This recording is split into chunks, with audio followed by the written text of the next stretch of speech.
Bonjour à toutes et à tous. Regard Jeune sur le cinéma est un dispositif d'éducation à l'image qui propose chaque année à des jeunes de toute la France un parcours cinématographique au Festival de Cannes. Dans le cadre de ce parcours, ces jeunes sont amenés à réaliser un reportage critique sur un film de la sélection Un certain regard ou présenté à la quinzaine des cinéastes. Partenaire de Regard Jeune sur le cinéma, ILTV a choisi de vous présenter ces reportages.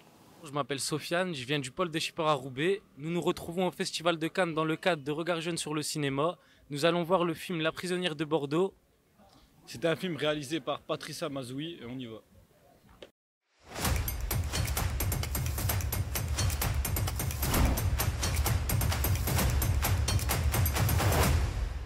Excusez-moi, est-ce que je peux avoir une pause avec vous, s'il vous plaît?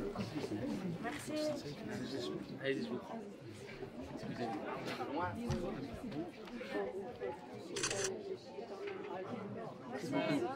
Cette histoire parle de deux femmes qui ont leur mari en prison. Donc l'une s'appelle Alma et l'autre s'appelle Mina.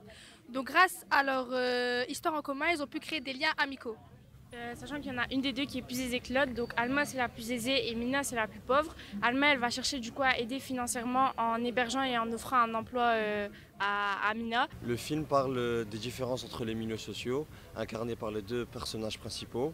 Il y en a une, elle vient d'un milieu de classe sociale populaire et l'autre plus aisée. Ensuite, ce qui m'a vraiment intrigué, c'est que la fin, je la trouvais vraiment aussi originale. On peut se poser énormément de questions et chacun peut avoir sa fin propre. Et on a eu la possibilité de poser ce type de questions à la réalisatrice et à l'actrice principale Isabelle Huppert. Bonjour, en fait, ça serait pour savoir pourquoi vous avez arrêté la fin comme ça et est-ce qu'on va savoir si elle est revenue ou pas?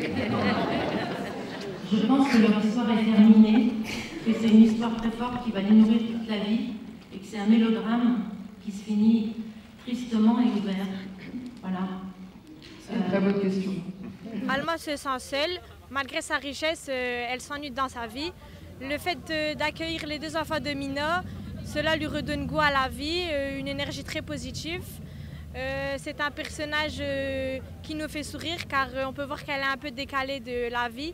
Elle vit dans un autre monde car elle a de la richesse et elle a des serviteurs. Et le fait qu'elle n'a plus besoin de rien faire, quand elle ose, eh ben, cela ça la rend maladroite et ça rend un côté marrant. Le titre c'est La prisonnière de Bordeaux. Pourtant en prison il n'y a que des hommes. On se rend compte qu'en réalité les vraies prisonnières ce sont les femmes. Il y en a une qui est prisonnière de sa situation et l'autre qui est prisonnière de son mariage. Moi j'ai bien aimé le film, j'ai trouvé que c'était un film hyper accrochant, surtout qu'on s'attache facilement au personnage. Et le fait qu'il n'y ait pas de fin, ça nous donne envie d'imaginer la suite pour ces personnages justement. J'ai aimé le film car en temps normal je ne serais pas parti le regarder. Mais étant donné qu'on est au Festival de Cannes, j'ai eu la chance de le voir. Même si je n'aurais pas misé dessus à la base, il m'a beaucoup plu. De plus, durant un dialogue anodin entre Alma et Mina, Alma dit « on fait des choix ou des erreurs » et Mina répondit « on fait ce qu'on peut ». Et cette phrase m'a beaucoup fait réfléchir et j'en garde une bonne note.